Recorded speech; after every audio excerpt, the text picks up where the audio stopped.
रमा एकादशी की कथा हिंदू धर्म में बहुत महत्वपूर्ण मानी जाती है। यह एकादशी कार्तिक मास के कृष्ण पक्ष में आती है और इसे भगवान विष्णु को समर्पित माना जाता है। इस व्रत को करने से व्यक्ति के पाप नष्ट होते हैं और मोक्ष की प्राप्ति होती है। रमा एकादशी की कथा इस प्रकार है। प्राचीन काल में मुचुकुंद नामक एक राजा थे, जो बहुत धर्मात्मा और विष्णु भक्त थे। उनके राज्य में कोई भी दुखी नहीं था।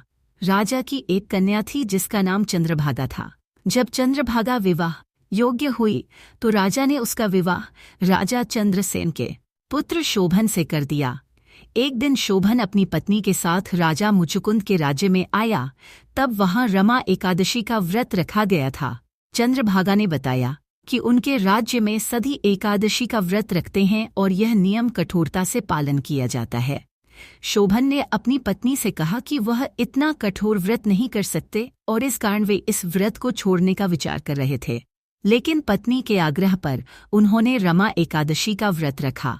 अगले दिन व्रत समाप्त होने के बाद उनकी मृत्यु हो गई। व्रत के पुण्य प्रभाव से शोभन स्वर्गलोक में चले गए और वहां उन्हें अद्भुत विमान, सुंदर वस्त्र और आभूषण प्राप्त हुए। चंद्रभागा अपने पति की मृत्यु से दुखी हो गई थी, लेकिन कुछ समय बाद एक तपस्वी ने उसे बताया कि शोभन स्वर्गलोक में है और व्रत के पुण्य से सुख भोग रहे हैं।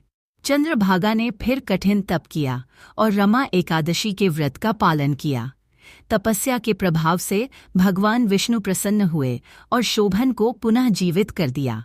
तब से यह विश्वास है कि रमा एकादशी का व्रत करने से सभी पापों से मुक्ति मिलती है और मोक्ष की प्राप्ति होती है।